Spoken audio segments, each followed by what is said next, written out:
malaking issue dito is press freedom. Eric, pwede mo ba explain kahit slowly lang, kahit konti lang. Yung CEGP, ang lagi niyang sigaw, no? Ang lagi nilang sigaw is defend press freedom. Yes. Pero ngayon, tahimik sila. Okay. No, so can you explain, kasi you were part of the CEGP, weren't you? Doon ako na unang na-recruit na. Okay, sa College How old were Editors. you? Yeah, sa College Editors Guild of the Philippines. Okay. So ang CEGP po, ay kinikilala sila bilang mga campus journalist. And Congressman Tambunting and the rest, pati ang campus journalist po ay covered ng Sotolo. At covered sila ng UNESCO definition, kagaya din namin, na nandito sa SMNI. That's already a settled issue and definition. Grabe, no? Parang, pagdating sa Kongreso, parang ang message is the SOTO law doesn't apply here. That Sa SMNI. we suspend the laws here. We are the law. You're the rulers here. Correct. Sagutin ko lang itong CGP. Yes, Ano bang nature nitong organisasyon na ito? At bakit selective ang kanilang pagtindig pati ngayon JP sa press freedom issue? Ang CEGP po ay broad alliance, malawak na alliance ng iba't ibang mga campus editors and campus writers sa college and university publications. Is it Mga CPP estudyante. created? Hindi siya CPP created, but CPP infiltrated. Okay. Pag CPP created, Kabataan Party, Gabriela, KMU, ACT Teachers. Ang nagbuo at nagpapatakbo, CPP. At konektado sa NPA sa underground. Pag CPP infiltrated, nag-i-exist ito, pero inagaw at pinasok nila. Kinoob nila, including ang NUJP. Yan ay CPP infiltrated, hindi CPP created. Klaro kami hindi po yan red tagging. So walang underground yan? Mayroon. Ang CGP ay Kabataang Makabayan. Dahil youth sector. Ang NUJP, Armas. Artista at manunulat ng sambayanan. So pwede pala yun, Eric, kahit hindi siya created, may underground siya. Basta nandiyan ang CPP. So halimbawa, Brother Franco, pwede bang may CPP at may underground organization din sa loob ng isang government agency kahit walang courage? Pwede ma'am. On individual basis, nagre-recruit din siya. Pwede yun. Okay. So for example, ang CGP na ito, marami sa kabataan dito ay nare-recruit into the underground dahil hindi na-expose dati. Hindi na ipapaliwanag na may underground component ito, may Communist Party na nag-ooperate at may Kabataang Makabayan na nagre-recruit papuntang NPA.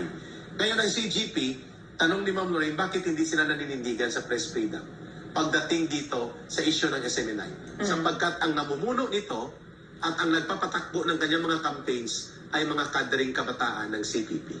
So kalaban ang pagtingin nila sa atin. The way kung paano kumukuha ng pagpuposisyon ng NUJP, yung National Union of Journalists of the Philippines. Yes. The way si Danilo Araw is also conducting himself, na sinasabi niya na hindi press freedom issue ito, despite na siya nagtuturo sa mass communications sa UP Diliman, and of course pati si Maricho Lambino. Kasi kadre si Araw ay kadre ng CPP dyan sa loob ng UP. Na nagre-recruit ng mga taga-UP. Si Lambino ay sympathetic yan sa minimum alliance yan ng CPP sa loob ng UP Diliman. So mga magulang, tanongin niyo mga anak ng may taga-UP Diliman, tanongin niyo kung professor nila si Danilo Araw. Mag-ingat-ingat kayo. Yan, si Danilo Araw.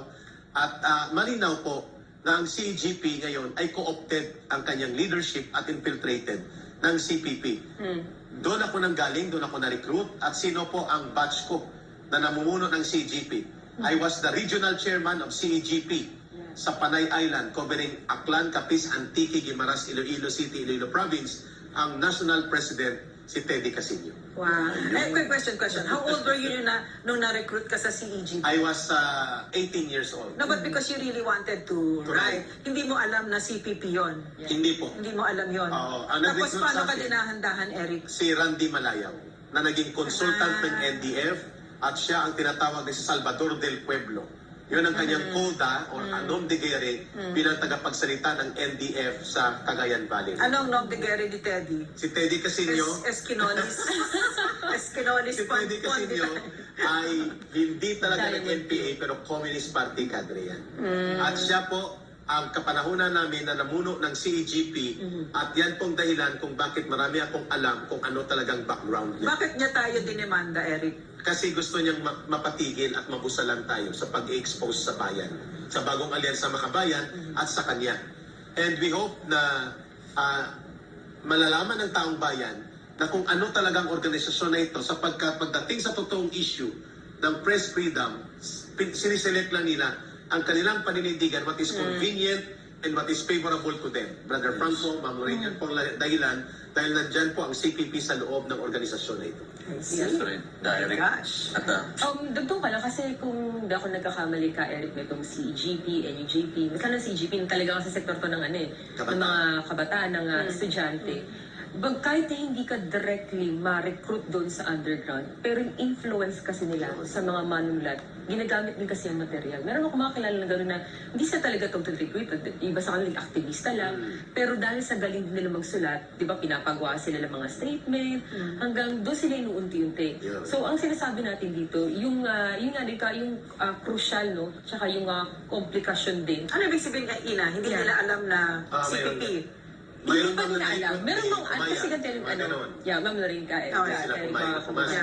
Di ba meron mga ganito isa sa Skyrim, even if they know it's CPP, pero hindi nila alam kasi talaga, ano ba talaga yung CPP? Yes, Ah, yes. isa So kasi ako rin nung ko, parang ano ba meron doon? Yeah. Di ba kasi nga, ang frontela, ito ay isang alternatibo, ito ang gobyerno ng mga mamamayan, Oo, etc. sila So naman ganun yung style. frontela. Hindi nila may set mga teroristang organisasyon. So ganun siya. So iba, hindi nila kayang mamundok or what, pero willing silang mag-participate dito sa white area na kahit na sabihin lang ng paggamit mo yung talento mo, magsulat ka kahit dito ka lang, sumama ka lang mag-organisa. May mga ganun kasing level tama ba kayo? Tama. Kaya kahit na sabihin na natin na hindi sila totally part ng CPP, this is not red tagging again. Ito yung talaga yung komplikasyon, ito yung crucial na ginagawa ng CPP sa atin na kumbaga ba sa level, no, kaya kanya abutin kahit dun pa lang. Yeah. So yung pagtingin mo sa ating pamahalaan, That's true. sa ating bayan, si Rana, That's true. Ang tawag That's dyan true. is na indirect allies. Yes. indirect allies. I Hindi know, sila- I was once such an I was an Indirect indirect. ally. So what it looks like, what it feels like, pag nandyan ka, the way it was done to me and to a lot of Yeah. UP students, Yes, ma'am. araw-araw, dinadahan-dahan ka. Yung, Exactly, ma'am. yung mga tarpaulin, yung mga exhibits, no, yung Rano Massacre, Massacre. ang sundalo ay tormentor, oppressor, abusado, yan, araw-araw, dinadahan. Imagine, asawa ko sundalo, naniwala ako doon. Oo, sa matagal na At saka panahon. ang mga public servants ay corrupt, Corrupt. yan, at tamad. Pero pero ang tatay ko, hindi kapag public servant, pero napakasipag, hindi tamad, hindi siya, he was incorruptible. Pero nakadikit yan hanggang Yung laso na yan. hanggang 50 anyos ako, Umabot biro sa'yo. mo. Yeah, tapos nagpunta akong DSWD nung nagtrabaho na ako kay PRRD. Tapos nakita ko na mali.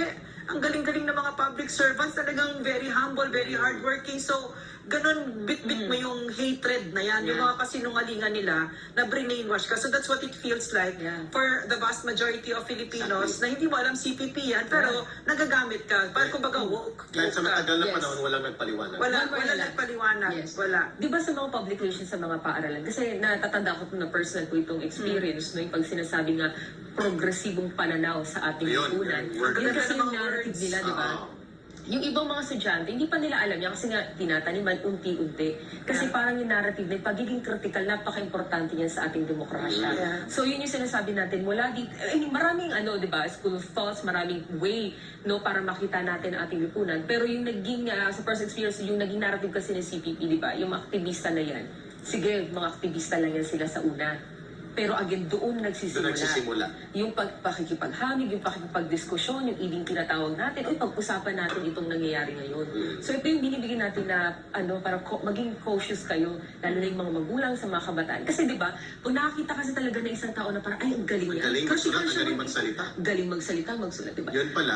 Yan, May natural, content. di ba? Mapupunta ka dun Natural, mapapasama ka, no? Kasi gusto mo magkaroon din ng malalim na kaalaman. Siya so happen na ang mga, lalo na pag, di ba, miyembro ka talaga ng CPP, iba na yung mo pananong iba na rin At ng saka, goal mo. tsaka Ina, meron din silang ginagamit sa mga taga-UP Yeah. na binibilog yung ulo nila na tayo yung angat, tayo yung matalino. Student councils, di ba? So you become mayabang, Nagiging superior. nagiging arrogante Nagiging- ka na, Science. mababa ang tingin mo pag medyo hindi na tama. You become intolerant. Oo. Yeah. Kaya pasista ka na. Yung political arrogance nagiging mataas na parang sila lang ang tama, Brother Binibilog Franco. talaga yung utak mo. Oo, kasi marami kang alam tungkol sa Magaling silang political intimidate, issues. ha? Yeah. Ang mga prominent tipong CGP na mga CPP na nandyan pa, sasabihin ko sa harap ninyo, karamihan ng NUJP alumni ng CGP. So ang mga College Editors Guild of the Philippines, nagiging journalist yung karamihan sa kanila dyan, nagiging active sa journalism. Si Tonyo ba? Tonyo Cruz CGP, Ah, CGP, Ronaldin yes, Olea correct. CGP. Okay. But they are active CPP operatives. Yes. Si Olea sa bulatlat.com, dapat pinasarado yan, CPP created yan. At siya ang inyo JP chairman ngayon, si Ronaldin Olea. At si CPP and Brother Franco. At ang isa sa prominente dyan ay kababayan ko. Naging editor-in-chief ng UP Collegian noong 70s. Ang pangalan niya Antonio Tagamulila. Namatay ng NPA sa Panay Island at taga-Tubungan, Iloilo ito. First question, Eric.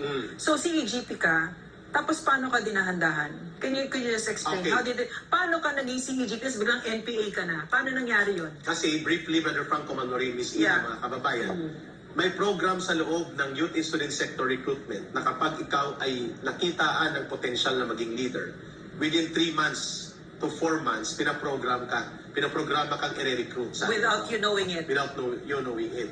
So hindi ko alam na mga kasama kong leaders like Nestor Burgos Jr., Randy Malayaw, ay mga CPP na pala sila, Communist Party member at Kabataang Makabayan.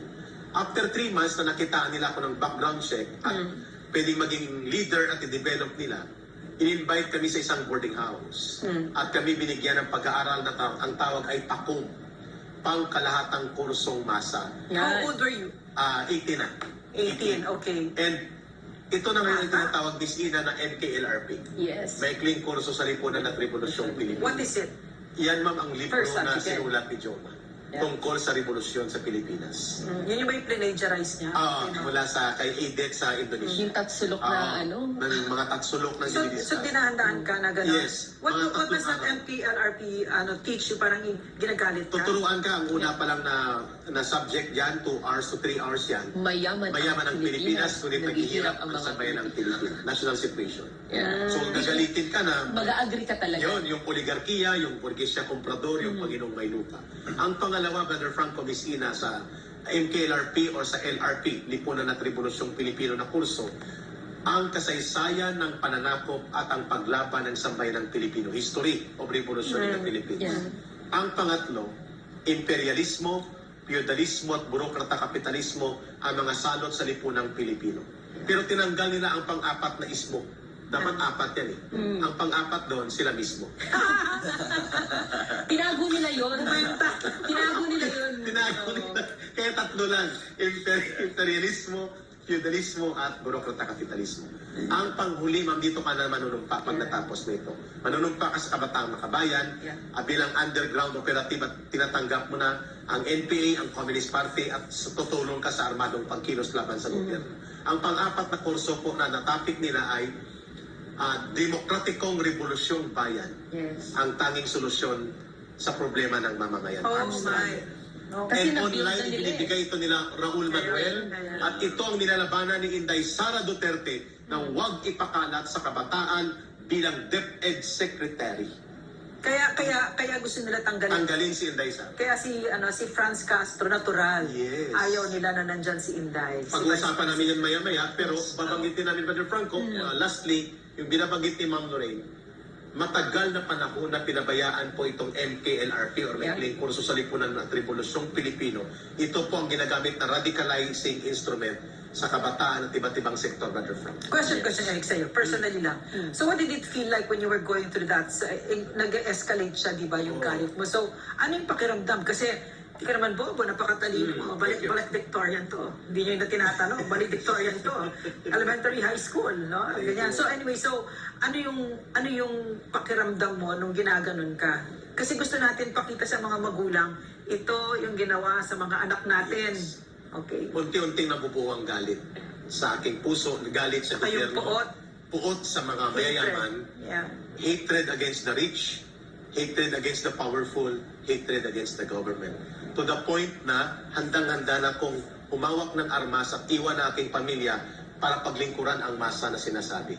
Yan po ang laso ng radikalisasyon dahil wala nagpaliwanag sa amin na mali ang alternatibo na yan at kapahamakan at kasiraan ng buhay at ng bayan ang patutunguhan natin. Kaya pala galit na galit sila parate. Yes, parang galit. Mabibigat kasama. Yeah. Kaya din yung medyo hindi sila maganda, no? Oo, kaya kailangan ni Franz magpadayang Pagpasamay ng away. palagi. Pero kaya Eric, bago tayo dumako sa isa pang topic